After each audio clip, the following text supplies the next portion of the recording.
사장님, 국밥 1,000원치만 주실 수 있을까요? 폭설이 쏟아지던 오전, 재래시장 국밥집 문이 열렸습니다. 두 아이가 서 있었어요. 누나는 14살, 동생은 9살. 손에 쥔 건 낡은 동전 몇 개뿐이었죠. 부모를 잃고 거리를 떠돌던 남매였습니다. 친척은 외면했고 갈 곳은 없었어요. 그런데 아이들의 눈엔 눈물이 아니었습니다. 오직 배고픔만이 가득했죠. 국밥집 사장 윤복수는 말없이 국밥 2그릇을 가득 담았습니다. 이 국밥 한 그릇이 모두의 인생을 완전히 바꿀 줄은 아무도 몰랐습니다. 도대체 이 한 그릇의 국밥이 세 사람의 인생을 어떻게 뒤바꿔 놓은 걸까요? 사연 시작 전 무료로 할 수 있는 구독과 좋아요를 눌러주세요. 더불어 어디서 듣고 계신지 댓글 남겨주시면 한 분 한 분 반갑게 인사드릴게요. 오늘의 사연 시작합니다. 그날 아침 눈은 멈출 줄 몰랐습니다. 하늘에서 쏟아지는 눈송이가 재래시장 골목을 하얗게 덮고 있었어요. 상인들은 하나둘 좌판을 접었고 철거덕거리는 소리만 골목에 울렸죠. 시장 끝자락에 작은 국밥집이 있었습니다. 간판에는 복순이네 국밥이라고 적혀 있었어요. 페인트가 벗겨진 낡은 글씨였지만 그 안에서 피어오르는 국밥 김만큼은 따뜻했습니다. 윤복수는 국솥 앞에 서서 국자를 저었습니다. 이 자리를 지킨 지 15년째였어요. 허리는 오래전부터 욱신거렸고 손마디엔 굳은 살이 갈라져 있었죠. 새벽 4시에 일어나 사골을 고았습니다. 5시에 채소를 다듬었고 6시엔 밥을 안 쳤어요. 15년 동안 단 하루도 거르지 않은 일과였습니다. 국솥 뚜껑을 열고 간을 봤어요. 국자를 입에 대는 순간 허리에서 찌릿한 통증이 올라왔습니다. 복수는 잠시 허리를 짚고 숨을 골랐어요. 이를 악물고 다시 국자를 들었죠. 오늘따라 손님이 없었습니다. 폭설 때문이었어요. 시장 사람들은 일찍 문을 닫았고 오가는 발길도 뜸했습니다. 복수는 빈 가게 안을 둘러봤어요. 테이블 4개, 플라스틱 의자 12개. 벽에 붙은 메뉴판은 누렇게 바랬고 형광등은 깜빡거렸죠. 그래도 복수는 불을 끄지 않았습니다. 이 추운 날 따뜻한 국물이 필요한 사람이 있을지 모른다고 생각했어요. 복수는 그렇게 버텨왔습니다. 문 앞에서 인기척이 났습니다. 복순이 고개를 들었어요. 유리문 너머로 2개의 작은 그림자가 보였습니다. 아이들이었어요. 문 앞에서 한참을 서성이고 있었죠. 복수는 국자를 내려놓고 문 쪽으로 걸어갔습니다. 가까이 가니 아이들의 모습이 보였어요. 누나로 보이는 아이가 손에 쥔 동전을 세고 있었습니다. 입술이 파랗게 질려 있었죠. 동생은 누나 뒤에 숨어 있었어요. 고개를 빼꼼 내밀어 가게 안을 들여다보고 있었습니다. 두 아이 모두 옷이 얇았고 신발은 눈에 젖어 있었어요. 복순이 문을 열었습니다. 찬바람이 가게 안으로 밀려들었어요. 아이들이 움찔하며 한 발 물러섰습니다. 얘들아, 들어와. 복순의 목소리는 담담했습니다. 아이들은 서로를 바라봤어요. 누나가 동생의 손을 꼭 잡았습니다. 그리고 천천히 가게 안으로 들어왔죠. 저기 국밥 1,000원치만 되나요? 누나의 목소리가 작게 떨렸어요. 손에 쥔 동전을 복순에게 내밀었습니다. 100원짜리 동전 10개였어요. 복순은 동전을 보지 않았습니다. 대신 아이들의 손을 봤어요. 손가락 끝이 빨갛게 얼어 있었습니다. 신발에서는 눈 녹은 물이 흘러내리고 있었죠. 복수는 아무 말 없이 주방으로 향했습니다. 아이들은 어리둥절한 표정으로 서 있었어요. 누나가 동생을 데리고 구석자리에 앉았습니다. 창문 옆 자리였어요. 플라스틱 의자가 삐걱거렸죠. 복수는 뚝배기 2개를 꺼냈습니다. 국을 넉넉히 담았어요. 밥도 수북이 퍼넣었습니다. 그리고 프라이팬을 꺼내 불을 켰어요. 달걀 2개를 깨뜨려 계란 후라이를 부쳤습니다. 지글지글 소리가 가게 안에 퍼졌어요. 고소한 냄새가 아이들의 코끝에 닿았습니다. 동생이 고개를 들어 주방 쪽을 바라봤어요. 복수는 밥그릇 위에 계란 후라이를 올렸습니다. 쟁반에 2 그릇을 받쳐들고 아이들 앞으로 걸어갔어요. 테이블 위에 뚝배기를 내려놓았습니다. 먹어. 복순의 말은 짧았어요. 아이들은 눈이 휘둥그레졌습니다. 김이 모락모락 피어오르는 국밥을 바라봤어요. 누나가 고개를 저었습니다. 저희 1,000원밖에 없어요. 괜찮아. 먹어도 돼. 복수는 다시 주방으로 돌아갔습니다. 동생이 먼저 숟가락을 들었어요. 국물을 한 숟갈 떴습니다. 입에 넣는 순간 동생의 손이 멈췄어요. 숟가락이 공중에서 멈춘 채 흔들렸습니다. 동생의 눈가가 붉어졌어요. 누나. 동생의 목소리가 갈라졌습니다. 엄마 국이랑 비슷해.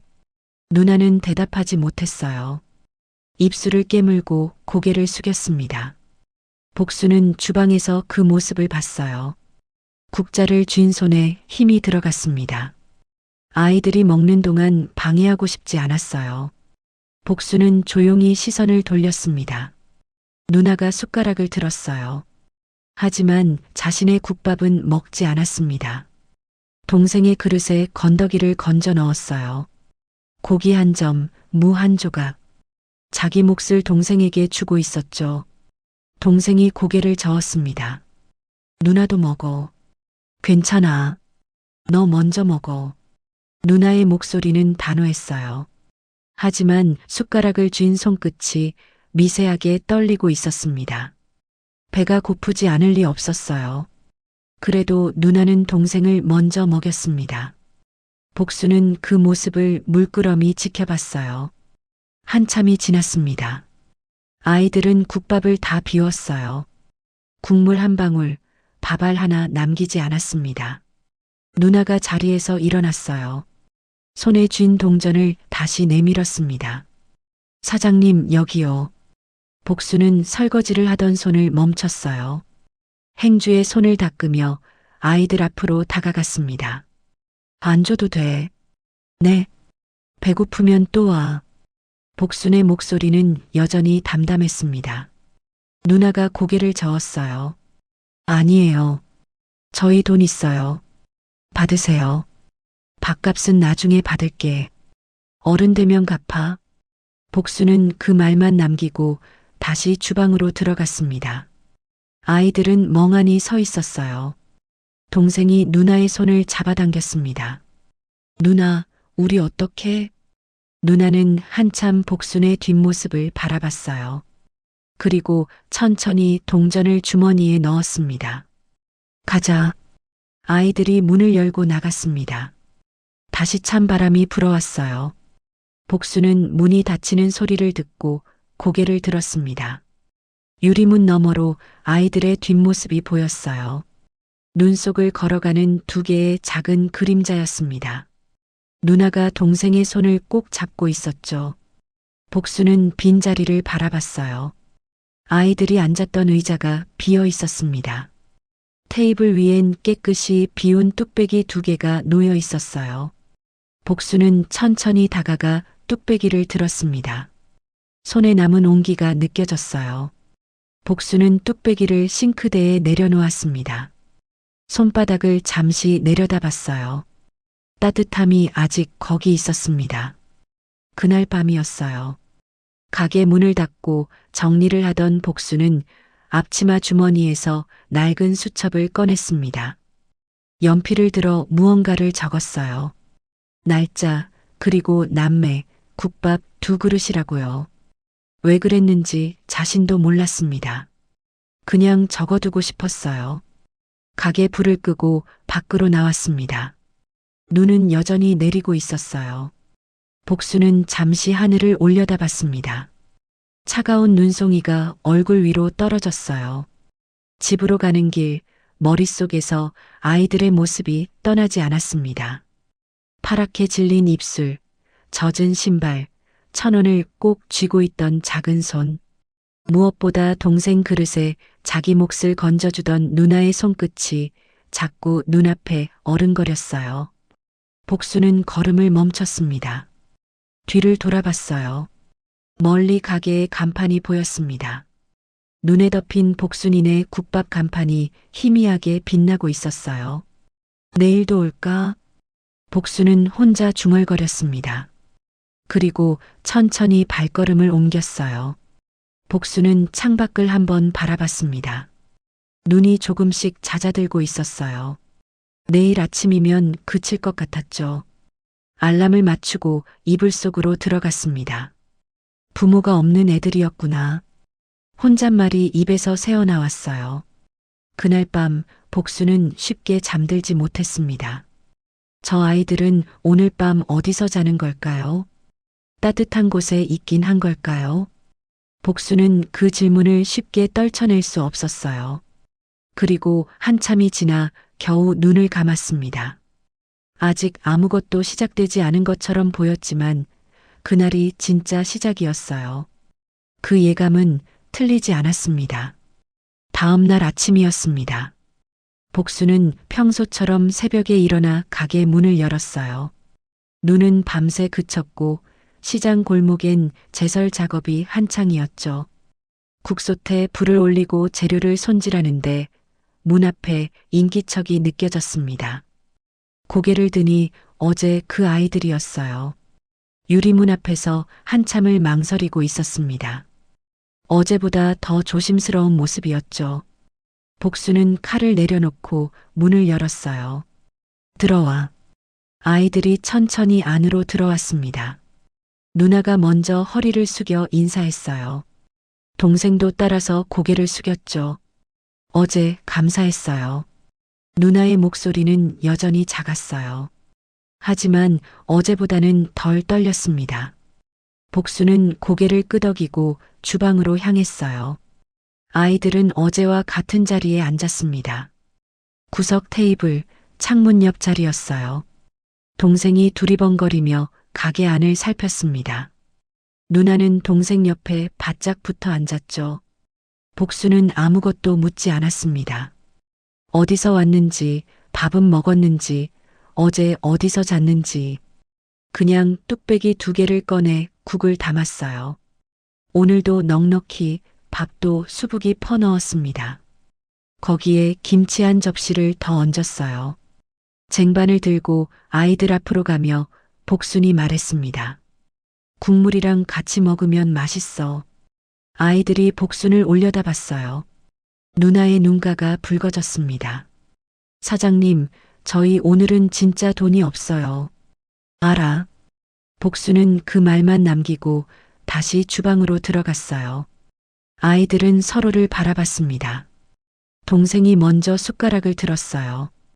국물을 후후 불어서 입에 넣었습니다.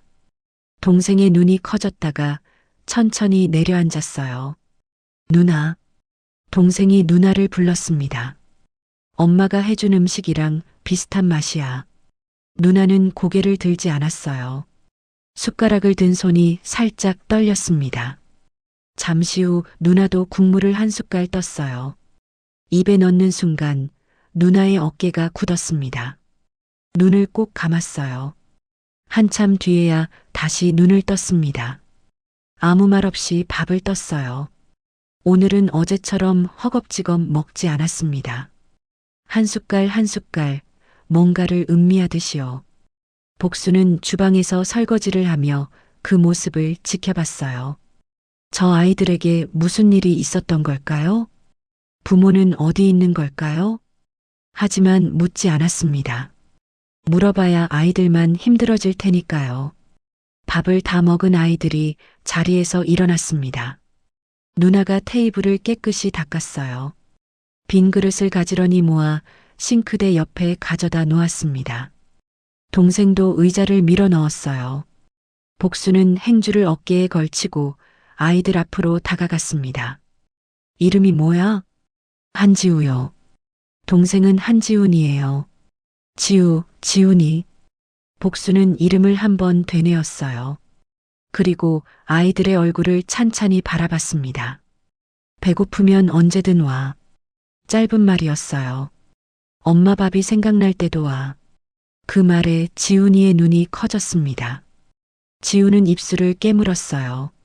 두 아이 모두 아무 말도 하지 못했죠. 복수는 앞치마 주머니에서 10,000원짜리 지폐를 꺼냈습니다. 지우의 손에 쥐어줬어요. 가다가 따뜻한 거 사 마셔. 날 추워. 지우의 손이 떨렸습니다. 고개를 저으려 했지만 복순이 먼저 등을 돌렸어요. 내일도 와. 아이들은 한참을 서 있었어요. 지훈이가 먼저 누나의 손을 잡았습니다. 누나, 우리 내일도 와도 되는 거야? 지훈은 손에 쥔 지폐를 내려다봤어요. 따뜻한 온기가 느껴지는 것 같았습니다. 응, 내일도 오자. 아이들이 문을 열고 나갔어요. 어제보다 발걸음이 조금 가벼워 보였습니다. 복수는 골목을 걸어가는 두 그림자를 유리문 너머로 바라봤어요. 그날 오후였습니다. 점심 장사가 끝나고 복순이 정리를 하고 있을 때 가게 문이 열렸어요. 손님인가 싶어 고개를 들었습니다. 낯선 여자가 서 있었어요. 서류 가방을 든 중년 여성이었습니다. 정장 차림에 목에는 신분증이 걸려 있었죠. 혹시 이 아이들 본 적 있으세요? 여자가 서류에서 사진을 꺼냈습니다. 복순의 눈이 멈췄어요. 지우와 지훈이의 사진이었습니다. 복순은 대답하지 않았어요. 여자가 말을 이었습니다. 한지훈 남매예요. 열흘 전에 부모님이 교통사고로 돌아가셨어요. 친척들이 양육을 거부해서 보육원에 가야 하는데 아이들이 갑자기 사라졌거든요. 열흘 전 교통사고. 복순의 손에 힘이 들어갔습니다. 사진 속 아이들은 웃고 있었어요. 부모님과 함께 찍은 사진인 것 같았죠. 시장 상인분들한테 여쭤보고 있어요. 혹시 보시면 연락 주세요. 여자가 명함을 내밀었습니다. 복수는 말없이 받았어요. 여자가 고개를 숙이고 나갔습니다. 빈 가게 안에 복순만 남았어요. 열흘 동안 뭘 먹고 버텼을까요? 1,000원짜리 동전 10개. 그게 전부였을 거예요. 복수는 명함을 접어 앞치마 주머니에 넣었습니다. 그리고 다시 설거지를 시작했어요. 하지만 손이 자꾸 멈췄죠. 다음 날이었습니다. 가게 문을 열자마자 아이들이 보였어요. 오늘도 문 앞에 서 있었습니다. 복수는 문을 열어줬어요. 들어와. 춥겠다. 아이들이 안으로 들어왔어요. 오늘따라 지우의 표정이 어두웠습니다. 복수는 역시 묻지 않았어요. 국밥을 담아 아이들 앞에 놓았습니다. 하지만 오늘은 숟가락질이 느렸어요. 지훈이가 먼저 말을 꺼냈습니다. 사장님, 응, 저희 내일부터 못 올 것 같아요. 복순의 손이 멈췄어요. 지우가 동생의 옆구리를 쿡 찔렀습니다. 하지만 지훈이는 말을 이었어요. 어떤 분이 저희 찾고 있대요. 복지사 선생님이요. 저희 보육원에 가야 한대요. 복수는 아무 말도 하지 않았습니다. 근데 누나가 그러는데 저희 헤어질 수도 있대요. 지훈이의 목소리가 작아졌어요. 지우가 동생의 손을 잡았습니다. 지훈아, 그만해. 근데 누나, 나 보육원 가기 싫어. 지훈이의 눈에 눈물이 고였어요. 울지는 않았습니다. 꾹 참고 있는 것 같았죠. 복수는 천천히 아이들 앞에 앉았어요. 보육원 가면 따뜻한 데서 잘 수 있어. 그래도요. 지훈이가 말했어요. 누나랑 헤어질 수도 있대요. 복순의 눈썹이 내려앉았습니다. 지우가 동생의 머리를 쓰다듬었어요. 괜찮아. 그런 일 없을 거야. 하지만 지우의 목소리도 흔들리고 있었습니다. 확신이 없는 게 느껴졌어요. 복수는 자리에서 일어났습니다. 주방으로 가서 비닐봉지를 꺼냈어요. 빵 몇 개와 과자를 담았습니다. 아이들 앞에 내밀었어요. 가다가 먹어. 지우가 고개를 저었어요. 이건 너무 많아요. 괜찮아. 받아. 복수는 봉지를 지우의 손에 쥐어줬습니다. 그리고 잠시 망설이다가 말을 이었어요. 보육원 가서도 밥 잘 먹어. 알았지? 지훈이가 울먹이며 고개를 끄덕였어요. 그리고 복순이 지우를 바라봤습니다. 동생 잘 챙겨. 누나니까. 지우의 눈에서 눈물이 떨어졌어요. 손등으로 재빨리 닦았습니다. 울면 안 된다는 듯이요. 사장님 감사했어요. 진짜로요. 지우가 허리를 깊이 숙였어요. 지훈이도 따라 인사했습니다. 나중에 어른 되면 꼭 다시 올게요. 복수는 대답 대신 고개를 끄덕였어요. 아이들이 문을 열고 나갔습니다. 골목을 걸어가던 지훈이가 한 번 뒤를 돌아봤어요. 복순을 향해 손을 흔들었습니다. 복순도 손을 들어 흔들었어요. 작게 조용히. 아이들의 모습이 골목 끝에서 사라질 때까지 복순은 그 자리에 서 있었습니다. 가게 안으로 돌아와 빈 테이블을 바라봤어요. 뚝배기 2개가 놓여 있었습니다. 아직 온기가 남아 있었죠. 복수는 그릇을 들어 싱크대에 내려놓고 앞치마 주머니에서 명함을 꺼냈어요. 어제 복지사가 두고 간 명함이었습니다. 복수는 한참을 들여다봤어요. 그리고 그날 밤 가게 장부를 펼쳤습니다. 매출 기록 옆 빈 공간에 연필로 천천히 적었어요. 지우, 지훈, 보육원. 연필을 내려놓고 한참을 앉아 있었습니다. 창밖에서 바람 소리가 들렸어요. 이대로 끝이 아닐 것 같다는 예감이 들었습니다. 하지만 복수는 아직 몰랐어요. 저 아이들에게 어떤 일이 기다리고 있는지를요. 보육원은 시내 외곽에 있었습니다. 낡은 건물이었어요. 담장 페인트가 벗겨져 있었고 운동장엔 녹슨 그네가 서 있었죠. 지우와 지훈이 이곳에 온 지 일주일이 지났습니다. 지우는 동생 곁을 떠나지 않았어요. 밥 먹을 때도 잘 때도 놀 때도 항상 옆에 붙어 있었습니다. 다른 아이들이 놀자고 불러도 고개를 저었죠. 누나, 나 괜찮아. 친구들이랑 놀아도 돼. 지훈이가 말했어요. 하지만 지훈은 고개를 저었습니다. 아니야. 같이 있어. 지우의 손이 동생의 손을 꼭 잡고 있었어요. 놓으면 안 될 것 같았습니다. 놓으면 영영 헤어질 것 같았죠. 어느 날 오후였습니다. 보육원 교사 김선영이 지우를 불렀어요. 사무실로 오라고 했습니다. 지우는 동생을 데리고 가려 했지만 선영이 고개를 저었죠. 지우만 잠깐 와. 지훈이는 여기서 놀고 있어. 지우는 망설였어요. 동생을 바라봤습니다. 지훈이가 고개를 끄덕였죠. 괜찮아, 누나. 금방 오잖아. 지우는 천천히 손을 놓았습니다. 그리고 사무실로 향했어요. 선영이 의자를 권했어요. 앉아, 지우야. 지우가 의자에 앉았습니다. 책상 위에 서류가 놓여 있었어요. 지우야, 입양 얘기 들었지? 지우는 고개를 끄덕였습니다. 좋은 소식이 있어. 너희를 입양하고 싶다는 가정이 나타났어. 지우의 눈이 커졌어요. 정말요? 응. 근데 선영이 말을 멈췄습니다. 지우의 가슴이 철렁 내려앉았어요. 2명을 함께 입양하기가 어렵대. 지훈이는 어리고 밝아서 무늬가 많은데 지우 너는 나이가 있다 보니. 선영이 말끝을 흐렸어요. 지우는 알았습니다. 자신은 14살이라 어렵다는 거였죠. 저 없이 지훈이만 가는 거예요? 지우의 목소리가 떨렸어요.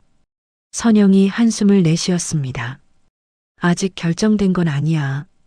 최대한 둘이 함께 갈 수 있게 노력하고 있어. 보증금이 있으면 확률이 높아져. 함께 입양할 가정을 우선으로 찾아주거든. 보증금이 얼마예요? 500만 원. 지우는 입술을 깨물었어요. 500만 원. 어린 지우에게는 상상도 할 수 없는 돈이었습니다. 너무 걱정하지 마. 방법을 찾아볼게. 선영이 지우의 어깨를 토닥였어요. 하지만 지우의 표정은 밝아지지 않았습니다. 사무실을 나온 지우는 동생에게 달려갔어요.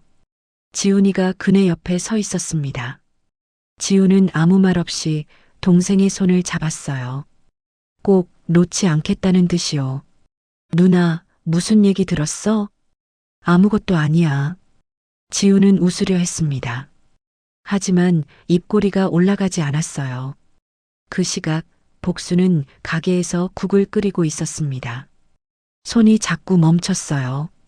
국을 젓다가 멈추고 채소를 썰다가 멈추고 머릿속에서 아이들 생각이 떠나지 않았죠. 점심 장사가 끝났습니다. 손님은 3명뿐이었어요. 요즘 장사가 부쩍 안 됐습니다. 복수는 앞치마를 벗고 한숨을 내쉬었어요. 문득 아이들 얼굴이 떠올랐습니다.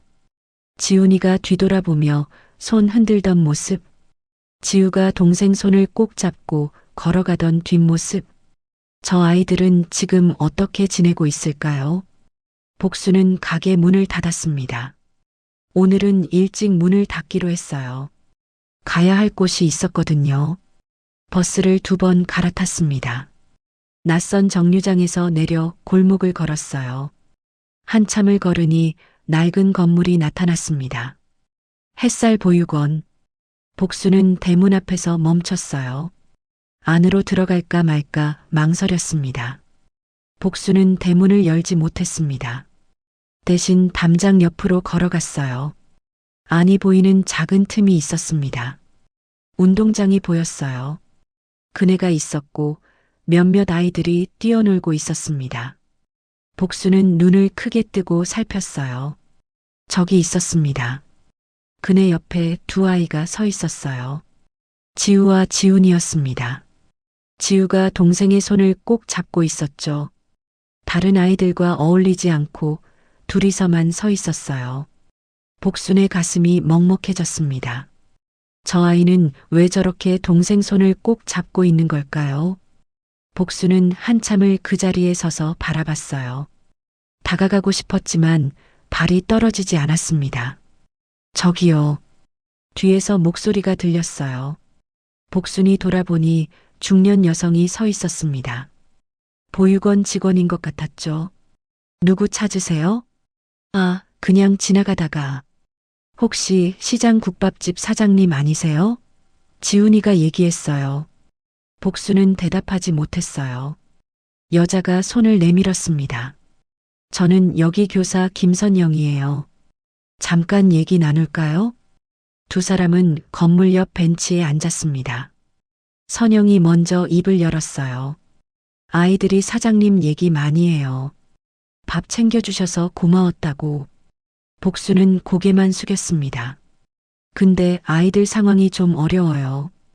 입양 문제요. 2 아이를 함께 데려가겠다는 가정이 없어요. 복순의 손에 힘이 들어갔어요. 그러면 둘이 헤어지는 거예요? 지금으로선 그럴 가능성이 높아요. 지훈이는 어려서 입양 문의가 있는데 지훈은 14살이라서요. 보증금이 있으면 확률이 높아져요. 500만 원이면 함께 입양할 가정을 우선으로 찾아드리거든요. 복수는 담장 너머를 바라봤어요. 지우가 여전히 동생 손을 잡고 서 있는 모습이 보였습니다. 2 아이의 뒷모습이 눈에 박혔어요. 감사해요. 얘기해줘서. 복수는 자리에서 일어났습니다. 아이들 만나고 가실래요? 복수는 잠시 멈췄어요. 운동장 쪽으로 시선이 갔습니다. 지훈이가 무슨 말을 했는지 지우가 고개를 끄덕이고 있었어요. 고개를 저었습니다. 아니에요. 오늘은 그냥 갈게요. 복수는 대문을 나서며 한번 뒤를 돌아봤어요. 아이들은 여전히 손을 잡고 서 있었습니다. 복수는 발걸음을 옮겼어요. 버스 정류장으로 향하는 길, 머릿속이 복잡했습니다. 500만 원. 그 돈이 있으면 아이들이 헤어지지 않을 수 있어요. 가게로 돌아온 복수는 카운터 앞에 앉았습니다. 서랍을 열었어요. 낡은 통장이 있었습니다. 잔액을 확인했어요. 300만 원. 하루 벌어 하루 먹고 사는 장사였습니다. 월세 내고 재료비 내고 공과금 내면 남는 게 없었어요. 모은 돈이 고작 이거였죠.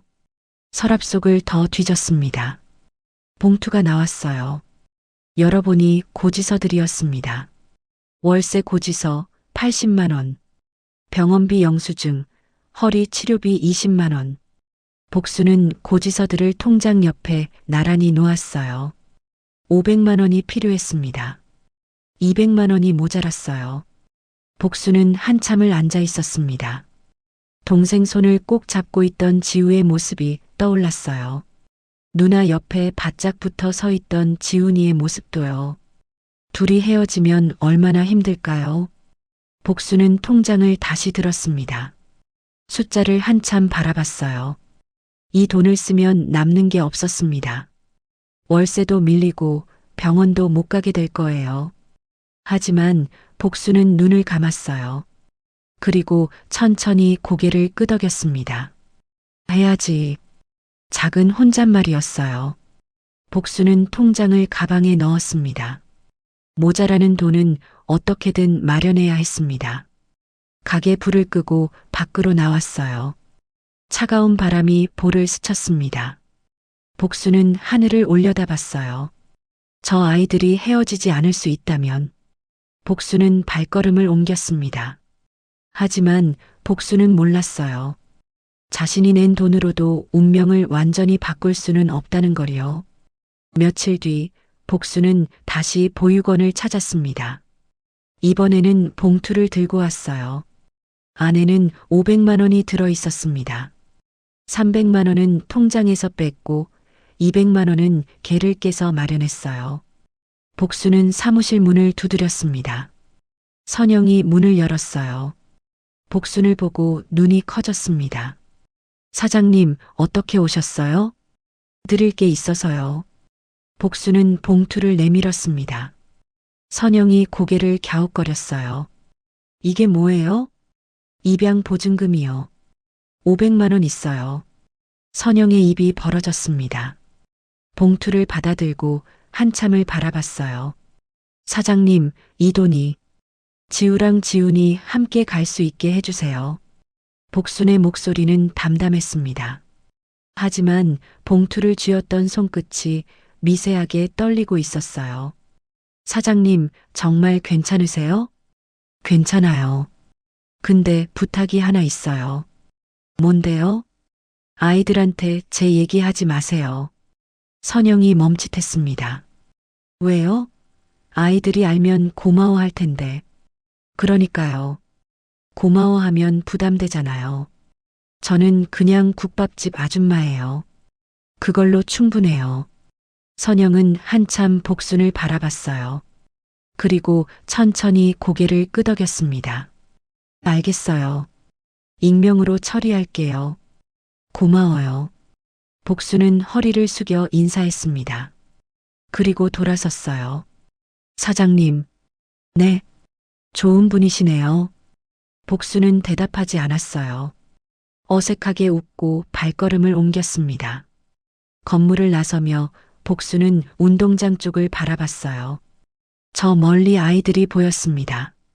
지우와 지훈이 나란히 앉아 있었어요. 다가가고 싶었습니다. 하지만 발이 떨어지지 않았어요. 복순은 고개를 돌리고 대문을 나섰습니다. 일주일 뒤였습니다. 보육원 사무실에 지우가 불려왔어요. 선영이 맞은편에 앉아 있었습니다. 표정이 무거웠죠. 지우야, 할 얘기가 있어. 지우의 가슴이 철렁 내려앉았어요. 입양 가정이 정해졌어. 정말요? 저랑 지훈이랑 같이 가는 거예요? 선영이 대답하지 못했어요. 시선을 피했습니다. 지우의 얼굴이 굳었어요. 선생님, 왜 대답 안 하세요? 지우야, 지훈이는 좋은 가정에서 데려가기로 했어. 아이를 정말 원하는 부부야. 저는요? 너는 아직 가정이 정해지지 않았어. 지우의 숨이 멎는 것 같았습니다. 귀가 멍해졌어요. 그러면 지훈이랑 헤어지는 거예요? 지우의 목소리가 갈라졌어요. 선영이 고개를 숙였습니다. 미안해, 지우야. 지우는 아무 말도 하지 못했어요. 손이 떨리고 있었습니다. 지훈이 언제 가요? 일주일 뒤야. 지우의 어깨가 무너졌어요. 고작 일주일밖에 안 남은 거였습니다. 지훈이한테는 제가 말할게요. 지우는 그 말만 남기고 사무실을 나왔습니다. 복도를 걸으며 눈물을 참았어요. 동생 앞에서 울면 안 됐습니다. 지훈이가 운동장에서 다른 아이들과 공을 차고 있었어요. 웃고 있었습니다. 지우는 그 모습을 한참 바라봤어요. 저 아이에게 뭐라고 말해야 할까요? 지우가 다가갔습니다. 지훈아. 지훈이가 고개를 들었어요. 누나를 보고 환하게 웃었습니다. 누나, 나 골 넣었어. 지훈은 웃으려고 했습니다. 지훈아, 얘기 좀 하자. 지훈이의 표정이 변했어요. 누나의 얼굴을 살폈습니다. 둘은 벤치로 가서 나란히 앉았어요. 지훈아, 너 모레 새가족한테 갈 거야.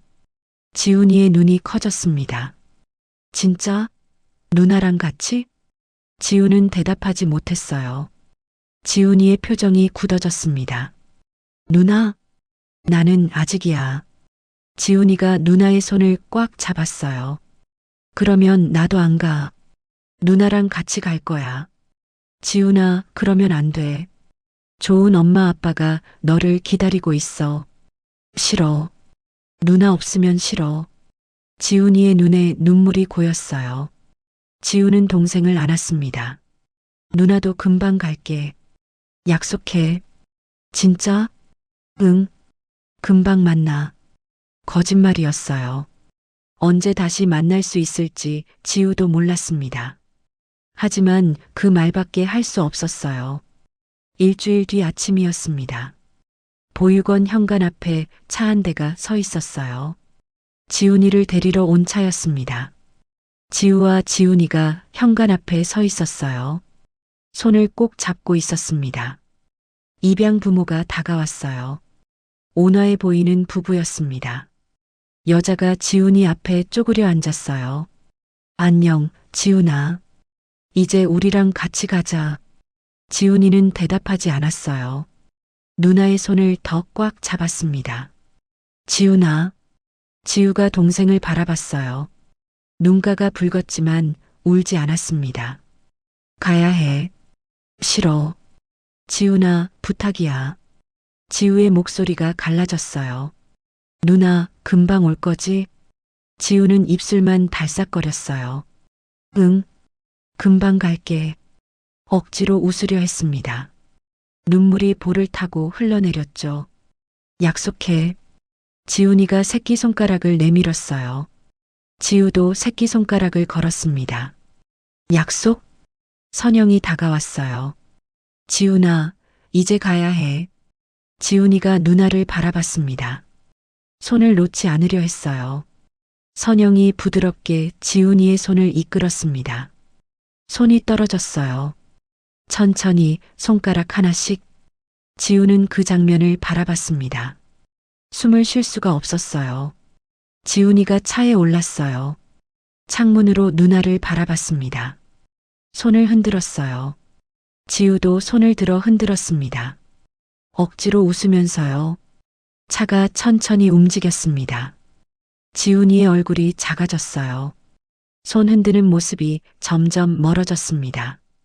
차가 모퉁이를 돌아 사라졌어요. 지우는 그 자리에 서 있었습니다. 손을 든 채로요. 한참이 지나도 움직이지 못했어요. 다리에서 힘이 빠졌습니다. 지우는 그 자리에 주저앉았어요. 두 손으로 얼굴을 감쌌습니다. 어깨가 들썩거렸어요. 소리 없이 울었습니다. 선영이 다가와 지우의 어깨를 감쌌어요. 아무 말도 하지 않았습니다. 그냥 옆에 있어줬죠. 그 시각 복수는 가게에서 국을 끓이고 있었어요. 아이들이 떠났다는 소식은 듣지 못했습니다. 평소처럼 국솥 앞에 서서 국자를 들었어요. 그런데 손이 멈췄습니다. 왜인지 모르게 움직이지 않았어요. 국자가 국물 속에서 한참 멈춰 있었습니다. 복수는 시선을 들었어요. 시장 골목이 보였습니다. 아이들이 걸어왔던 그 골목이요. 복수는 고개를 저었어요. 생각을 털어내고 다시 국자를 들었습니다. 그날 밤 가게 정리를 마친 복수는 빈 테이블을 바라봤어요. 아이들이 앉았던 자리였습니다. 구석 테이블, 창문 옆자리. 복수는 그 자리에 천천히 앉았어요. 빈 의자를 마주보며 한참 있었습니다. 잘 갔겠지. 복수는 혼잣말을 했어요. 둘이 같이 갔겠지. 그렇게 믿고 싶었습니다. 자신이 낸 돈이 아이들을 지켜줬을 거라고요. 하지만 현실은 달랐어요. 지훈은 보육원에 남았고 지훈이는 떠났습니다. 둘은 헤어졌어요. 복수는 그 사실을 알지 못했습니다. 그리고 앞으로 17년 동안 이 비밀은 묻혀 있게 됩니다. 세월이 흘렀습니다. 얼마나 흘렀는지 복순도 정확히 세지 못했어요. 그냥 하루하루가 지나갔습니다.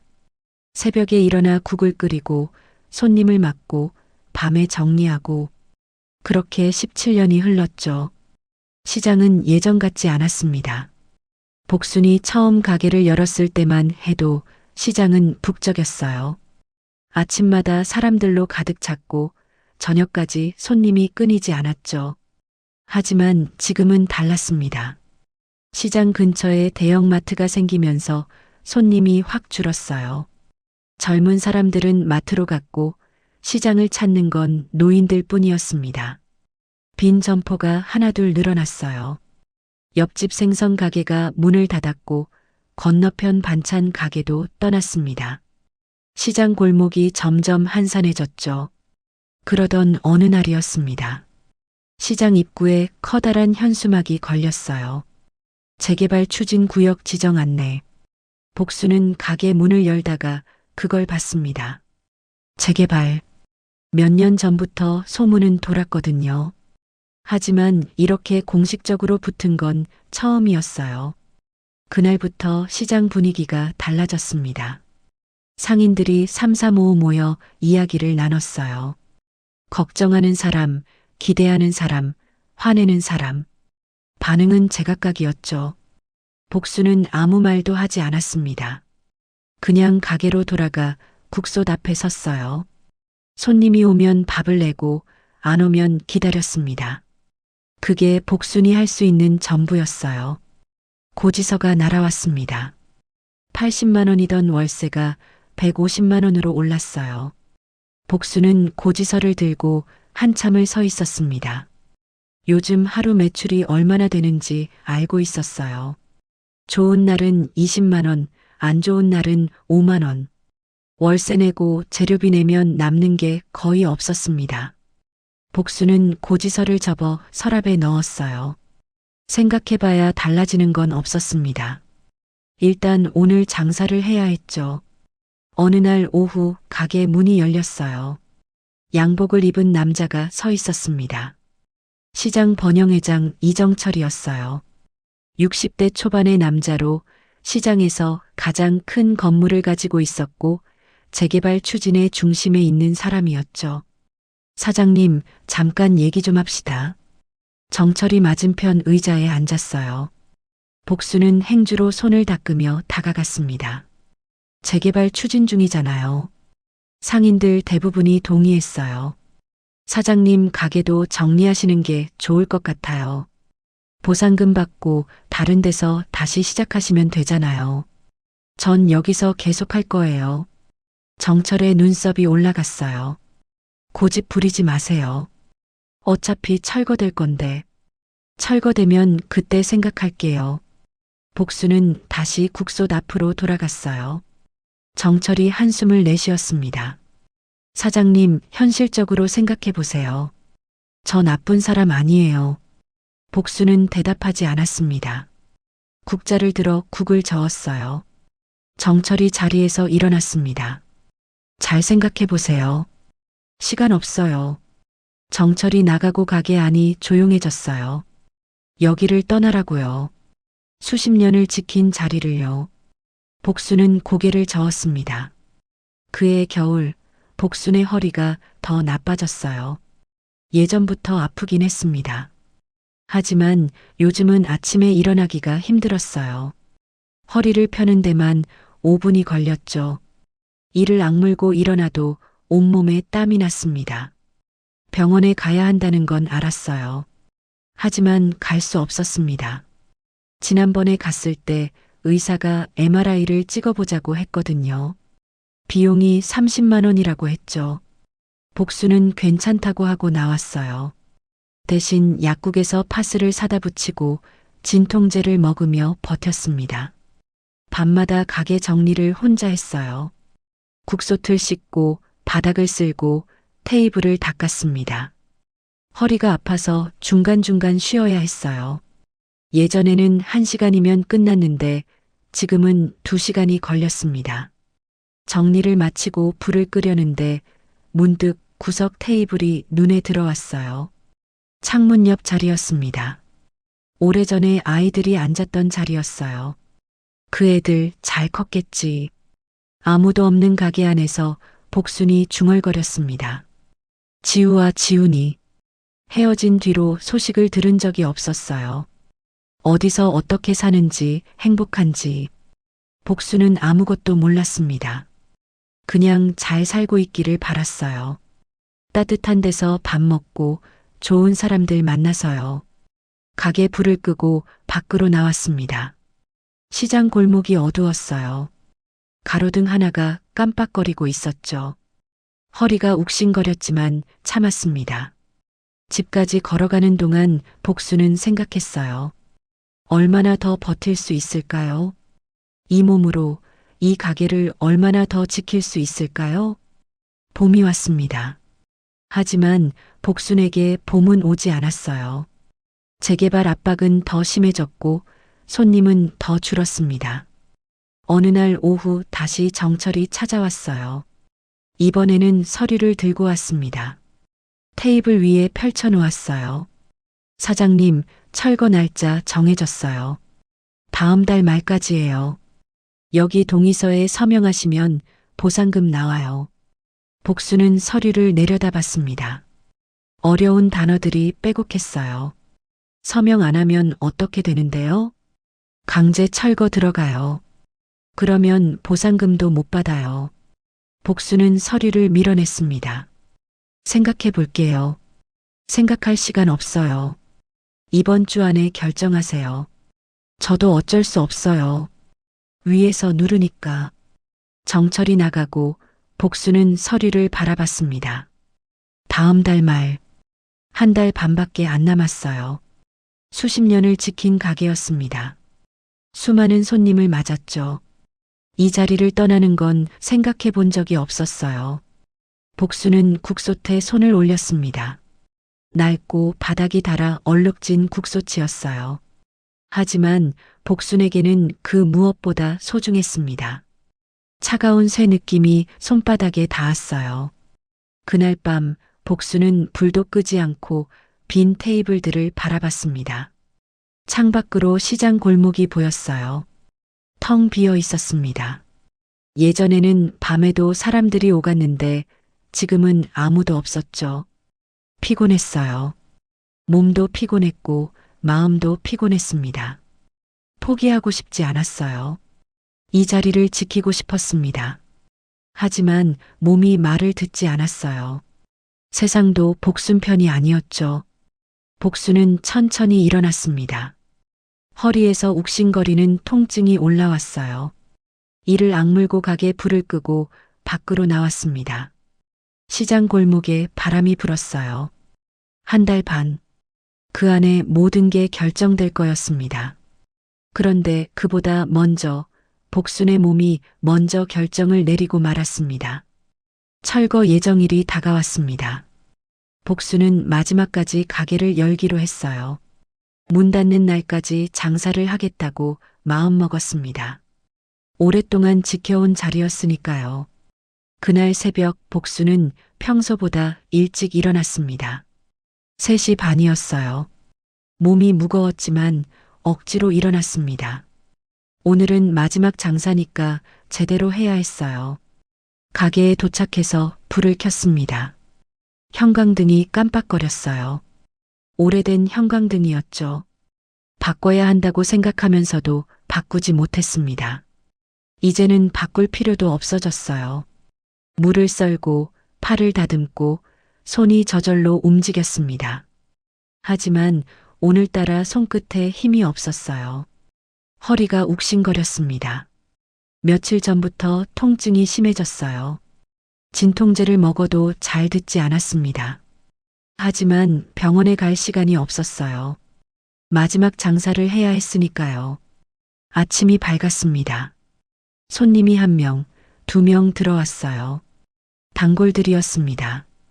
복순이 그만둔다는 소식을 듣고 마지막으로 찾아온 사람들이었죠. 사장님, 정말 그만두는 거예요? 네. 철거된대요. 아이고, 아쉽다. 여기 국밥이 제일 맛있었는데. 복수는 웃으며 국밥을 내줬어요. 손님이 맛있게 먹는 모습을 봤습니다. 이 모습도 오늘이 마지막이었어요. 점심시간이 되자 손님이 더 몰렸습니다. 평소보다 많았어요. 복수는 쉴 틈 없이 국을 떠내고 밥을 펐습니다. 중간중간 허리를 짚고 숨을 골라야 했습니다. 하지만 손님들 앞에서 내색할 수 없었어요. 복수는 이를 악물고 버텼습니다. 오후 2시가 지나자 손님이 빠졌습니다. 가게 안이 조용해졌어요. 복수는 싱크대에 기대어 잠시 숨을 돌렸습니다. 다리가 후들거렸어요. 아침부터 한 번도 앉지 못했거든요. 국솥을 확인하려고 몸을 돌렸습니다. 그 순간이었습니다. 눈앞이 캄캄해졌어요. 천장이 빙글빙글 돌았습니다. 복수는 손을 뻗어 무언가를 잡으려 했어요. 하지만 손에 잡히는 게 없었습니다. 다리에서 힘이 빠졌어요. 복수는 국솥 옆에 그대로 주저앉았습니다. 바닥이 차가웠죠. 하지만 일어날 수가 없었습니다. 몸이 말을 듣지 않았어요. 사장님, 누군가 소리쳤습니다.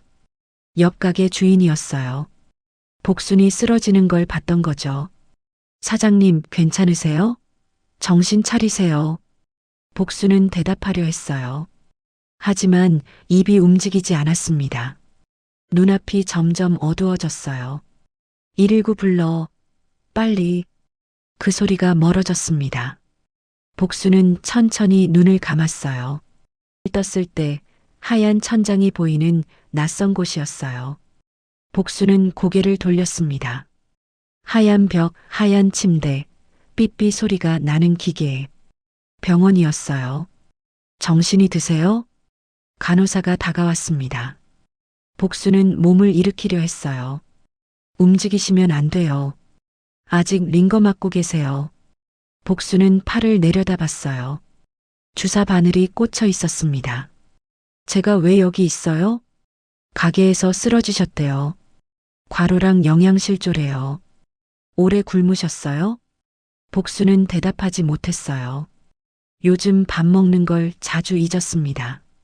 바빠서, 입맛이 없어서, 그냥 귀찮아서. 보호자분은요? 연락할 분 있으세요? 복수는 고개를 저었어요. 없어요. 간호사의 표정이 어두워졌습니다. 복수는 창밖을 바라봤어요. 해가 지고 있었습니다. 얼마나 오래 기절해 있었던 걸까요? 가게요. 가게 어떻게 됐어요? 옆집 분이 문 닫아 놓으셨대요. 걱정 마세요. 복수는 한숨을 내쉬었어요. 마지막 장사도 제대로 못 끝냈습니다. 잠시 뒤 의사가 들어왔어요. 윤복순 씨? 네. 검사 결과 나왔는데요. 허리 디스크가 심해요. 수술이 필요합니다. 복순의 얼굴이 굳었어요. 수술이요? 네. 지금 상태로는 일상생활이 어려워요. 수술 안 하면 더 나빠질 수 있습니다. 수술비는 얼마예요? 의사가 잠시 뜸을 들였어요. 500만 원 정도요. 복수는 아무 말도 하지 못했습니다. 일단 입원하시면서 상태 지켜보죠. 의사가 나가고 복수는 천장을 바라봤어요. 통장에 남은 돈이 얼마인지 알고 있었습니다. 50만 원도 안 됐어요. 월세 밀린 것도 있었고 재료비 외상도 있었습니다. 복수는 링거를 바라봤습니다. 투명한 액체가 천천히 떨어지고 있었어요. 다음 날 아침이었습니다. 복수는 짐을 챙기고 있었어요. 퇴원하려고 했습니다. 더 있을 수 없었어요. 입원비가 계속 나가니까요. 환자분, 어디 가세요? 간호사가 들어왔습니다. 퇴원할게요. 아직 안 돼요. 상태가 안 좋으세요. 괜찮아요. 집에서 쉴게요. 복수는 옷을 갈아입으려 했어요. 그때 병실 문이 열렸습니다. 이정철이었어요. 번영 회장이 양복을 입고 서 있었습니다. 손에 과일 바구니를 들고 있었죠. 사장님, 쓰러졌다고 해서 왔어요. 복수는 대답하지 않았어요. 정철이 의자에 앉았습니다. 수술해야 한다면서요? 복수는 입술을 깨물었어요. 그 소식까지 들은 거였습니다. 사장님, 이렇게 된 김에 가게 정리하세요. 복순의 눈이 정철을 향했어요. 어차피 몸도 안 좋으시잖아요. 가게 넘기시면 보상금 나와요. 그 돈으로 수술 받고 쉬세요. 정철의 목소리는 부드러웠어요. 하지만 복순의 귀에는 다르게 들렸습니다. 안 넘겨요. 사장님, 안 넘긴다고요. 복순의 목소리가 단호했어요. 정철이 한숨을 내쉬었습니다. 고집 피우지 마세요. 현실을 보세요. 몸도 안 좋고 돈도 없잖아요. 그래도 안 넘겨요. 복수는 고개를 돌렸어요. 창밖을 바라봤습니다. 정철과 눈을 마주치고 싶지 않았어요. 정철은 한참 복순을 바라봤어요. 그리고 자리에서 일어났습니다. 시간 얼마 안 남았어요. 정철이 나가고 병실이 조용해졌습니다. 복수는 창밖을 바라봤어요. 멀리 건물들이 보였습니다. 저 너머 어딘가에 시장이 있었어요. 복순의 가게가 있었죠. 눈가가 뜨거워졌어요. 복수는 이불을 꽉 움켜쥐었습니다. 손가락에 힘이 들어갔어요. 열심히 살았는데 왜 이렇게 됐을까요? 아픈데도 참고 힘들어도 버티고 하루도 안 쉬고 일했는데 왜 이렇게밖에 안 되는 걸까요? 복수는 이불로 얼굴을 가렸어요. 어깨가 떨리고 있었습니다. 소리 없이 눈물이 흘러내렸어요. 혼자였습니다. 병실에 아무도 없었어요. 보호자도 없고 가족도 없고 복수는 혼자 울었습니다. 아무도 모르게 소리 없이 한참이 지났어요. 복수는 눈물을 닦고 고개를 들었습니다. 창밖이 어두워지고 있었어요. 해가 지고 있었습니다. 그때 TV에서 뉴스가 나왔어요. 다음 소식입니다. 서울 시내 재래시장 재개발 사업이 본격적으로 시작됩니다. 복수는 고개를 들어 TV를 봤어요. 화면에 익숙한 풍경이 나왔습니다. 복순의 가게가 있는 시장이었어요. 철거 준비가 한창인 모습이 보였습니다. 이번 재개발로 인해 수십 년간 영업해온 상점들이 문을 닫게 됩니다. 복수는 화면을 바라봤어요. 상인들은 아쉬움을 토로하고 있지만 재개발 후 현대화된 시설로 새롭게 태어날 예정입니다. 복순의 손이 떨렸어요. 화면에 시장 골목이 비쳤습니다. 텅 빈 골목, 닫힌 가게들, 철거 안내문. 복순이 수십 년을 지켜온 곳이었어요. 복수는 TV를 끄지 못했습니다. 그냥 바라봤어요. 화면이 바뀔 때까지, 다른 뉴스가 나올 때까지. 병실은 조용했습니다. 이제 어떻게 해야 할까요? 가게도 없고, 돈도 없고, 몸도 아프고. 복수는 눈을 감았어요. 대답이 떠오르지 않았습니다. 하지만 며칠 뒤 이 병실 문이 열리게 됩니다. 복순이 전혀 예상하지 못한 얼굴이 서 있었어요. 서울 한복판 높은 빌딩이 늘어선 거리였습니다. 한 여자가 법원 건물을 나서고 있었어요. 31살 단정한 정장 차림이었습니다. 손에는 서류 가방이 들려 있었죠. 한지우였어요. 아동 관련 공익 변호사가 된 지우였습니다. 어린 시절 보육원에서 자랐던 경험이 이 길을 선택하게 했어요. 부모 없는 아이들, 헤어지는 남매들을 위해 일하고 싶었습니다. 지우는 길을 걸으며 휴대폰을 확인했어요. 뉴스 알림이 떠 있었습니다. 서울 시내 재래시장 재개발 본격화라는 제목이었어요. 지우는 무심코 기사를 열었습니다. 화면에 익숙한 풍경이 나타났어요. 시장 골목이었습니다. 어딘가 본 것 같은 느낌이 들었어요. 지우는 발걸음을 멈추고 화면을 자세히 봤습니다. 그때 가슴이 철렁 내려앉았어요. 복순이네 국밥. 낡은 간판이 화면 한 구석에 보였습니다. 지우의 손이 떨렸어요. 17년 전 기억이 밀려왔습니다. 폭설, 1,000원, 따뜻한 국밥. 그리고 배고프면 언제든 와라고 했던 목소리. 지우는 한참을 서 있었어요. 사람들이 옆을 지나갔지만 신경 쓰이지 않았습니다. 그 간판만 바라봤어요.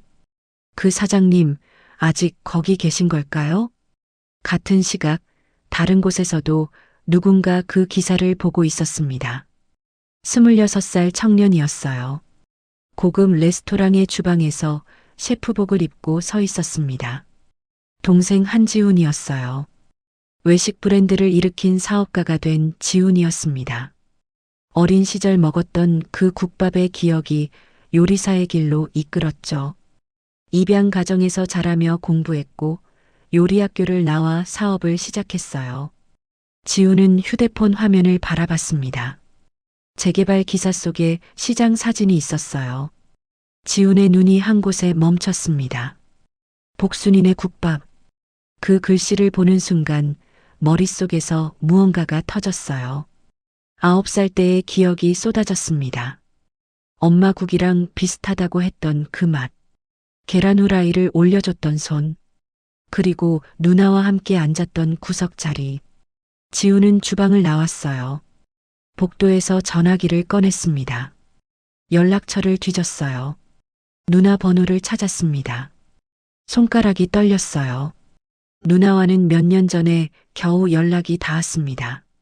헤어진 뒤로 서로를 찾아 헤맸고 성인이 되어서야 재회했죠. 하지만 자주 만나지는 못했어요. 둘 다 바빴으니까요. 전화를 걸었습니다. 신호음이 2번 울리고 연결됐어요. 지훈아? 누나 목소리였습니다. 누나, 나 뉴스 봤어. 그 시장 재개발 기사. 전화기 너머로 침묵이 흘렀어요. 나도 봤어. 지우의 목소리가 낮았습니다. 우리 가봐야 하지 않아? 다시 침묵이 흘렀어요. 지우는 숨을 참고 기다렸습니다. 가자. 지우가 대답했어요. 그때 밥값 아직 못 갚았잖아. 며칠 뒤 남매는 보육원을 찾았습니다. 햇살 보육원. 그대로였어요. 건물은 더 낡았지만 간판은 여전했습니다. 지우와 지우는 나란히 대문 앞에 섰어요. 여기 진짜 안 변했다. 지훈이 말했습니다. 지우는 고개를 끄덕였어요. 대문을 열고 들어갔습니다. 사무실로 향했어요. 문을 두드리자 익숙한 얼굴이 나타났습니다. 김선영이었어요. 머리에 흰 머리카락이 섞여 있었지만 얼굴은 알아볼 수 있었습니다. 혹시? 선영이 남매를 바라봤어요. 눈이 커졌습니다. 지우? 지훈이? 선생님, 오랜만이에요. 지우가 고개를 숙였어요. 선영이 다가와 남매의 손을 잡았습니다. 세상에 얼마만이야. 이렇게 컸구나. 선영의 눈가가 붉어졌어요. 지훈이 어색하게 웃었습니다. 선생님도 안 변하셨어요. 거짓말. 나 많이 늙었어. 세 사람은 사무실에 앉았습니다. 선영이 차를 내왔어요. 무슨 일로 왔어? 연락도 없이. 지우가 입을 열었어요. 선생님, 혹시 그 국밥집 사장님 소식 아세요? 시장에서 국밥집 하시던 분이요. 선영의 표정이 굳었습니다. 윤복순 씨? 네. 선영이 한숨을 내쉬었어요. 남매의 얼굴을 번갈아 봤습니다. 그분 지금 병원에 계셔. 지우의 얼굴이 하얗게 변했어요. 병원이요? 응. 며칠 전에 가게에서 쓰러지셨대. 과로랑 영양실조래. 지훈이 자리에서 벌떡 일어났습니다. 어디 병원이에요? 잠깐 앉아. 선영이 지훈을 말렸어요. 그리고 서랍을 열었습니다. 오래된 서류 봉투를 꺼냈어요. 가기 전에 너희한테 보여줄 게 있어. 선영이 봉투에서 종이 한 장을 꺼냈습니다. 누렇게 바랜 종이였어요. 이게 뭐예요? 지우가 물었어요. 선영이 종이를 남매 앞에 놓았습니다. 입양 보증금 영수증이야. 지우와 지훈이 동시에 종이를 바라봤어요. 지훈이가 입양될 때 누군가 보증금을 대신 내줬어. 너희 둘이 함께 갈 수 있도록 도우려 했던 분이야. 결국 함께는 못 갔지만 그 마음만큼은 진짜였어. 지우의 눈이 커졌습니다. 대신요? 응. 그때 너희 둘 같이 보내려면 보증금이 필요했거든. 500만 원. 지훈이 숨을 들이켰어요. 누가 낸 거예요? 선영이 남매를 바라봤습니다. 천천히 입을 열었어요. 그때 대신 내신 분 복순 사장님이셨어. 시간이 멈춘 것 같았습니다. 지훈은 아무 말도 하지 못했어요. 지훈의 손이 테이블 위에서 떨리고 있었어요. 사장님이 익명으로 해달라고 하셨어. 아이들한테 부담 주기 싫다고. 선영의 목소리가 낮아졌어요. 그 돈 평생 모은 돈이었대. 전부 털어서 가져오셨어. 지우의 눈에서 눈물이 흘러내렸습니다. 멈출 수가 없었어요. 볼을 타고 턱에서 무릎으로 떨어졌습니다. 왜요? 지우의 목소리가 갈라졌어요. 왜 그러신 거예요? 저희가 뭔데? 선영은 대답하지 못했어요. 그냥 남매를 바라봤습니다. 지훈이 두 손으로 얼굴을 감쌌어요. 어깨가 들썩거렸습니다. 소리 없이 울고 있었죠. 병원이 어디예요? 지우가 물었어요. 목소리가 떨렸지만 눈빛은 단단했습니다. 지금 가야 해요. 병원은 시장에서 멀지 않았습니다. 남매는 뛰다시피 병원으로 향했어요. 엘리베이터가 느리게 느껴졌습니다. 복도를 걸으며 병실 번호를 찾았어요. 402호. 문 앞에서 남매는 멈췄습니다.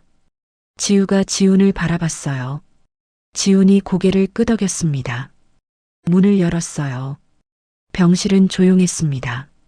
창가 침대에 누군가 누워 있었어요. 하얀 이불을 덮고 링거를 막고 있었습니다. 복순이었어요. 얼굴이 많이 야위어 있었습니다. 머리카락은 하얗게 샜고 볼은 푹 꺼져 있었죠. 17년 전의 모습과는 달랐어요.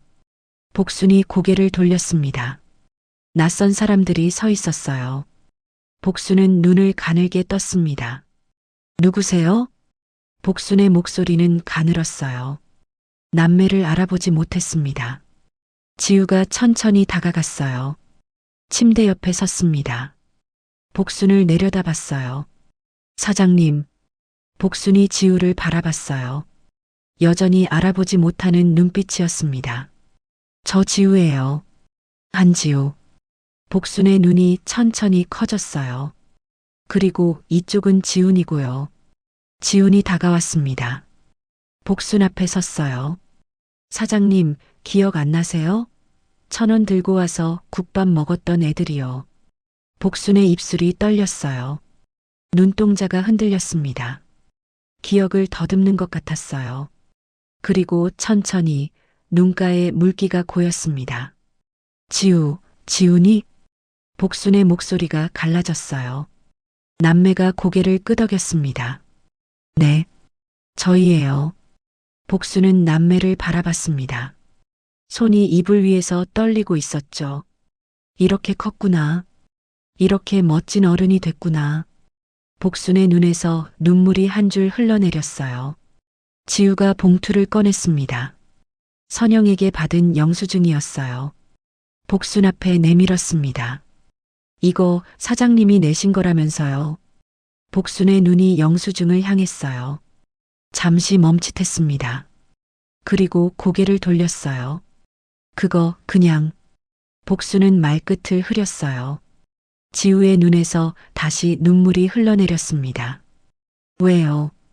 왜 그러신 거예요? 아무것도 아니야. 아무것도 아니긴요. 평생 모은 돈이잖아요. 지훈이 무릎을 꿇었어요. 복순의 손을 잡았습니다. 사장님, 저희 때문에 이렇게 된 거예요? 복순이 고개를 저었어요. 아니야. 너희 때문 아니야. 그런데 왜 돈을 쓰신 거예요? 저희 같은 애들한테. 복순이 지훈을 바라봤어요. 야윈 손으로 지훈의 손등을 쓸었습니다. 너희가 헤어지면 안 될 것 같았어. 복순의 목소리가 작았어요. 둘이 손잡고 있는 거 봤거든. 그거 보니까 그냥. 복순은 말을 잇지 못했어요. 눈을 감았습니다. 그냥 못 지나치겠더라. 지우가 침대 옆에 주저앉았어요. 복순의 손을 잡았습니다. 두 손으로 꼭 감쌌어요. 사장님, 지우의 목소리가 떨렸어요. 감사해요. 정말 감사해요. 복순은 고개를 저었어요. 밥 한 끼 준 것뿐인데. 아니에요. 그게 전부가 아니잖아요. 지우의 어깨가 들썩였어요. 참았던 울음이 터져 나왔습니다. 사장님 때문에 저희 여기까지 온 거예요.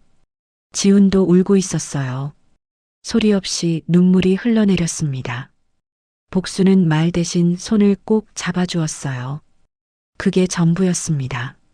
창밖으로 해가 지고 있었어요. 병실에 노을빛이 스며들었습니다. 오랫동안 아무도 말하지 않았어요. 그냥 셋이 손을 잡고 있었습니다. 17년 만에 다시 만난 거였어요.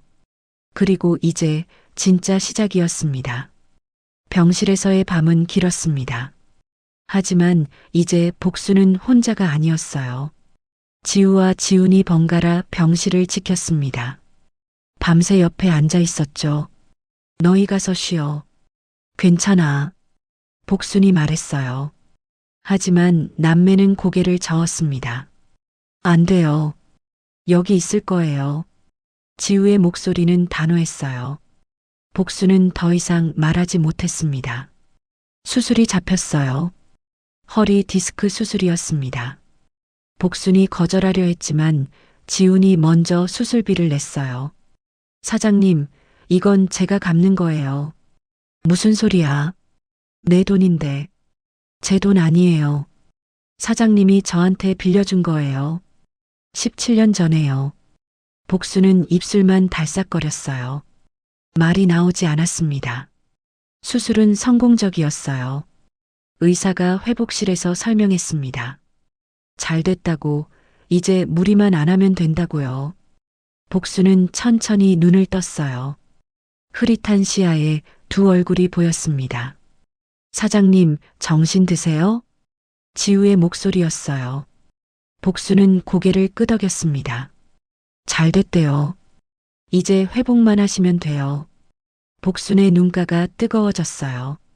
평생 아파도 혼자 버텼는데 누군가 옆에 있다는 게 이렇게 따뜻한 줄 몰랐습니다. 퇴원 날이 됐습니다. 복수는 짐을 챙기며 걱정이 앞섰습니다. 갈 곳이 없었거든요. 가게는 철거됐고 살던 집도 정리해야 했죠. 사장님, 저희 집에서 지내세요. 지우가 말했어요. 복순이 고개를 저었습니다. 안 돼. 패 끼치는 거야. 회복하실 때까지만요. 지훈이 거들었어요. 사장님 성격 아니까요.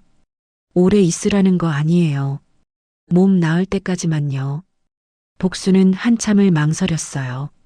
하지만 거절할 수가 없었습니다. 정말 갈 곳이 없었으니까요. 지우의 집은 작은 아파트였어요. 깨끗하고 따뜻했습니다. 지우가 방 하나를 내줬어요. 복수는 처음엔 불편해했습니다. 남의 집에서 자는 게 익숙하지 않았죠. 하지만 점점 적응됐어요. 매일 아침 지우가 밥을 차렸습니다. 복순이 괜찮다고 해도 듣지 않았어요. 사장님 앉아 계세요. 오늘은 제가 할게요. 내가 해도 되는데. 안 돼요. 회복 중이시잖아요. 복수는 식탁에 앉아 밥을 먹었어요. 누군가 차려준 밥을 먹는 게 어색했습니다. 하지만 싫지 않았어요. 지훈이 자주 찾아왔습니다. 손에 음식을 들고 왔어요. 직접 만든 요리였죠. 사장님, 이거 드셔보세요. 복순이 한 입 먹었어요. 눈이 커졌습니다. 와, 이거 맛있다. 정말요? 응. 솜씨 좋네. 지훈이 환하게 웃었어요. 복순도 따라 웃었습니다. 한 달이 지났어요. 복순의 건강이 많이 좋아졌습니다. 병원에서 정기 검진을 받았어요. 의사가 회복이 빠르다고 했습니다. 이제 일상생활 하셔도 돼요. 무리만 안 하시면 됩니다. 진료실을 나서며 복순이 입을 열었어요. 나 가게 다시 하고 싶어. 남매가 서로를 바라봤습니다. 사장님, 아직은. 알아. 무리하면 안 되는 거. 근데 가만히 있으니까 너무 답답하네. 복순의 눈빛에 힘이 있었어요. 지우가 피식 웃었습니다. 사장님, 그럴 줄 알았어요. 지우가 가방에서 서류를 꺼냈어요. 복순 앞에 내밀었습니다. 이게 뭐야? 재개발 구역에 새 건물 들어섰거든요. 거기 1층에 가게, 2층에 방 하나 계약했어요. 복순의 눈이 커졌어요. 뭐? 사장님 가게랑 사장님 집이에요. 지훈이 말을 이었습니다. 1층에서 장사하시고 2층에서 사시면 돼요. 출퇴근 안 해도 되고 힘들면 바로 올라가서 쉬시면 되고요. 복수는 서류를 내려다봤어요. 손이 떨렸습니다. 이게 얼마짜린데? 너희가 이런 걸? 사장님, 지우가 복순의 손을 잡았어요. 저희가 하고 싶어서 하는 거예요. 제발 거절하지 마세요. 복수는 서류를 들고 한참을 서 있었어요. 말이 나오지 않았습니다. 고마워. 작은 목소리였어요. 하지만 그 안에 모든 게 담겨 있었습니다. 2달 뒤 가게가 완성됐어요. 새 건물 1층이었습니다. 깨끗한 간판이 걸렸어요. 복순이네 국밥. 예전 그대로였습니다. 글씨체도 색깔도요. 지훈이 일부러 똑같이 만들었죠. 복수는 간판을 올려다봤어요. 눈물이 날 것 같았습니다. 하지만 참았어요. 똑같네. 일부러 그렇게 한 거예요. 가게 안으로 들어갔습니다. 테이블이 6개 있었어요. 예전보다 넓었습니다. 주방도 새 장비로 가득했죠. 2층도 보세요. 지훈이 안내했어요. 계단을 올라가니 작은 방이 나왔습니다. 깨끗했어요. 침대, 작은 옷장, 창문. 창문으로 거리가 보였습니다. 여기서 사시는 거예요. 복수는 방 안을 둘러봤어요. 작지만 따뜻했습니다. 창문을 열었어요. 아래로 간판이 보였습니다. 복순이네 국밥 글씨가 눈에 들어왔죠. 마음에 드세요? 응, 너무 좋다. 복순의 목소리가 떨렸어요. 다시 1층으로 내려왔습니다. 젊은 직원 2명이 기다리고 있었어요. 사장님, 저희가 도와드릴 거예요. 복수는 직원들을 바라봤습니다. 직원? 네. 사장님 혼자 하시면 안 되니까요. 지우가 설명했어요. 사장님은 맛만 봐주시고요. 컨디션 안 좋으시면 바로 2층 가서 쉬세요. 복수는 고개를 저었어요. 이런 것까지 안 해도 되는데. 해야죠. 사장님 건강이 제일이에요. 지훈의 목소리가 단호했습니다. 복수는 더 이상 말하지 못했어요. 개업 날이었습니다. 복순이 새벽같이 1층으로 내려왔어요. 오랜만에 앞치마를 둘렀습니다. 국솥에 불을 올렸어요. 사고를 넣고 물을 붓고 뚜껑을 덮었습니다. 익숙한 동작이었어요. 손이 저절로 움직였죠. 김이 피어올랐습니다. 구수한 냄새가 가게 안에 퍼졌어요. 복수는 눈을 감았습니다. 이 냄새가 그리웠어요. 문이 열렸습니다. 지우와 지훈이 들어왔어요. 손에 꽃다발을 들고 있었습니다. 사장님, 개업 축하드려요. 복순이 웃었습니다. 고마워. 첫 손님이 왔습니다. 국밥을 주문했어요. 복순이 직접 국을 떴습니다. 손님이 한 숟갈 먹었습니다. 이 맛이에요. 옛날 시장 국밥 맛. 복순이 웃었어요. 뿌듯했습니다. 점심시간에 손님이 더 몰렸어요. 복수는 바빴지만 행복했습니다. 오랜만에 느끼는 감정이었죠. 저녁이 됐습니다. 손님이 빠지고 가게가 조용해졌어요. 직원들이 정리를 시작했습니다. 사장님, 저희가 할게요. 쉬세요. 복수는 고개를 끄덕였어요. 지우와 지훈이 다가왔습니다. 사장님, 같이 저녁 먹어요. 셋이 구석 테이블에 앉았어요. 창가 자리였습니다. 17년 전 아이들이 앉았던 그 자리였죠. 지훈이 국밥 3그릇을 가져왔어요. 테이블 위에 뚝배기 3개가 놓였습니다. 김이 모락모락 피어올랐어요. 아무도 말하지 않았습니다. 그냥 국밥을 먹었어요. 천천히, 조용히. 한참 뒤 지우가 숟가락을 내려놓았습니다. 사장님, 응? 그날 기억나세요? 복순이 지우를 바라봤어요. 폭설 오던 날이요. 저희가 1,000원 들고 왔던 날. 복순은 고개를 끄덕였습니다. 기억났어요. 젖은 신발, 파란 입술, 떨리는 손. 저희 그때 사흘 굶었었어요. 복순의 숨이 멎는 것 같았어요. 아무것도 못 먹었거든요. 그 국밥이 얼마나 따뜻했는지 몰라요. 지우의 목소리가 떨렸습니다. 지훈이가 울었잖아요. 엄마 국이랑 비슷하다고. 지훈이 고개를 숙였어요. 어깨가 미세하게 떨리고 있었습니다. 그날 사장님이 밥 안 주셨으면 저희 어떻게 됐을지 몰라요. 지우가 복순의 손을 잡았어요. 두 손으로 꼭 감쌌습니다. 그날 그 국밥이 저희 인생을 살렸어요. 복순은 고개를 숙였습니다. 손에 쥔 숟가락이 떨렸어요. 눈물이 뚝 떨어졌습니다. 테이블 위로요. 사장님, 지훈이 복순의 다른 손을 잡았어요. 감사해요. 저희 엄마처럼 밥 챙겨주셔서, 헤어지지 않게 도와주셔서, 그리고 다시 만나게 해주셔서. 복순은 고개를 들지 못했어요. 눈물이 멈추지 않았습니다. 지우가 일어나 복순을 안았어요. 지훈이도 함께 안았습니다. 셋이 한참을 그렇게 있었어요. 가게 안에 국밥 김이 천천히 피어올랐습니다. 창밖으로 해가 지고 있었어요. 밤이 깊었습니다. 남매가 일어났어요. 사장님, 내일 또 올게요. 그래. 조심해서 가. 복순이 현관까지 배웅했습니다. 남매가 손을 흔들며 걸어갔어요. 골목을 돌아 사라질 때까지 복순은 지켜봤습니다. 가게 안으로 돌아왔어요. 빈 테이블을 바라봤습니다. 셋이 앉았던 자리에 온기가 남아있는 것 같았어요. 복순은 천천히 불을 껐습니다. 그리고 계단을 올라갔어요. 2층 방으로요. 창문을 열었습니다. 아래로 간판이 보였어요. 복순이네 국밥 글씨가 밤거리를 비추고 있었습니다. 복순은 창틀에 기대어 한참을 바라봤어요.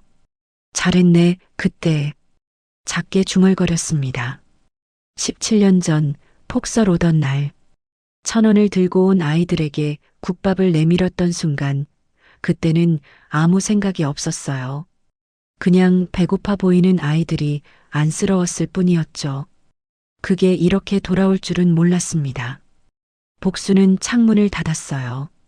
작은 방이 따뜻했습니다. 더 이상 혼자가 아니었어요. 아래층에서 간판 불빛이 새어 올라왔습니다. 내일도 그 문은 다시 열릴 거였어요. 모레도 그 다음 날도요. 복수는 천천히 웃었습니다. 세상에 그냥 사라지는 마음은 없었어요. 그 국밥 한 그릇이 이렇게 긴 시간을 건너 다시 돌아왔습니다. 불을 끄고 눈을 감았어요. 오랜만에, 참 오랜만에 편안한 밤이었습니다. 오늘 이야기 어떠셨나요? 복수는 그날 아무 생각 없이 국밥을 내밀었어요. 배고파 보이는 아이들이 안쓰러웠을 뿐이었죠. 거창한 이유가 없었습니다. 계산도 없었어요. 우리가 무심코 건네는 따뜻한 말 한마디, 작은 배려 하나가 누군가의 인생에서 얼마나 오래 남는지 우리는 잘 모릅니다. 복순도 몰랐어요. 그 국밥 한 그릇이 17년을 건너 다시 돌아올 줄은요. 오늘 여러분 곁에도 국밥 한 그릇 같은 사람이 있으신가요? 혹시 올해 고마움을 전하지 못한 분이 있다면 오늘 하루 용기 내어 연락해 보시는 건 어떨까요? 오늘의 사연 여기까지입니다. 잘 들으셨다면 구독과 좋아요를 눌러서 마음을 전해주세요. 잘 들었어요. 한마디만 댓글에 남겨주시면 다음 영상 만드는데 아주 큰 힘이 됩니다. 여러분의 인생이 늘 봄날 같기만을 바라겠습니다. 봄날 인생이었습니다.